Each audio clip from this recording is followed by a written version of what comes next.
और इसी बीच इस वक्त की बड़ी खबर का रुख कर लेते हैं। एसआईआर को लेकर सुप्रीम कोर्ट में सुनवाई हुई है। सुप्रीम कोर्ट ने चुनाव आयोग को फिर कहा कि आधार और वोटर आईडी को वैध दस्तावेज माना जाए। सुप्रीम कोर्ट की तरफ से सुनवाई में यह बड़ा फैसला सुनाया गया है। इलेक्शन कमीशन ने सुप्रीम कोर्ट को दलील दी और कहा कि राशन कार्ड पर आपत्ति है, ईपीआईसी इसीलिए नहीं क्योंकि ये विशेष सघन पुनरीक्षण है और आधार फॉर्म में मेंशन है। सुप्रीम कोर्ट ने कहा कि आधार और ईपीआईसी को शामिल करें और कोई फर्जी मिले तो केस टू केस बेसिस पर एक्शन ले लें, लेकिन इन दोनों को 11 दस्तावेजों जैसा शामिल जरूर कर लें। मामले पर कल फिर से सुनवाई होनी है और कल सभी पक्ष अपनी अपनी दलील रखेंगे। आपको बता दें कि और इस पूरी खबर की अधिक जानकारी के साथ न्यूज 18 संवाददाता शंकर आनंद हमारे साथ दिल्ली से फोन लाइन पर हैं।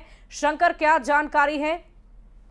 देखिए, आज सुप्रीम कोर्ट में काफी महत्वपूर्ण आज सुनवाई हुई है, लेकिन कल की अगर बात करें तो तमाम दलीलों को अलग अलग जो याचिकाकर्ता है, इन तमाम याचिकाकर्ता अपने अपने जो ये कहा जा सकता है कि किनको कितना वक्त देना होगा इस मामले में सुनवाई के लिए, तो कल जो है उनको टाइम तय होगा। इसके साथ ही अगली सुनवाई की वक्त मुकर्रर होगा।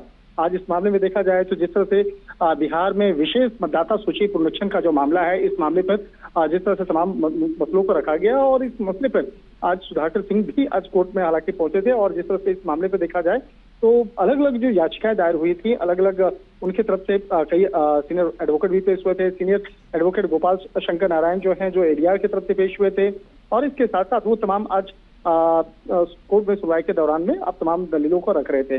तो कल का जो वक्त होगा कल भी महत्वपूर्ण होगा। हालांकि इलेक्शन कमीशन के तरफ से जो सीनियर एडवोकेट हैं राकेश द्विवेदी, उन्होंने तमाम अपने दलीलों को रखा और उन्होंने कहा कि राशन कार्ड में बड़े पैमाने पे गड़बड़ियां हैं, इसलिए हम उसे स्वीकार नहीं कर सकते हैं।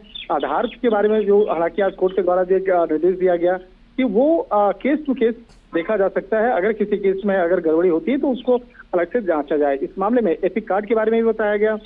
एपिक कार्ड से भी जो समस्या है, क्योंकि उसमें फॉर्म में जो एपिक नंबर के पहले जो प्री फिल्ड है उसके नंबरों का संशोधन होना है। इस मामले में हालांकि जस्टिस राची ने कहा है कि क्या आप कह रहे हैं कि कोई भी दस्तावेज निर्णायक नहीं है? इस तरह के जो सवाल जवाब आज किए गए हैं, तो एक तरह से कहा जा सकता है कि आज काफी विस्तार से सुनवाई हुई है, लेकिन कल की जो सुनवाई है वो भी कई मायने में बेहद महत्वपूर्ण होने वाली है। जी चलिए, बहुत बहुत शुक्रिया शंकर हमारे साथ जुड़ने के लिए, तमाम जानकारी के लिए।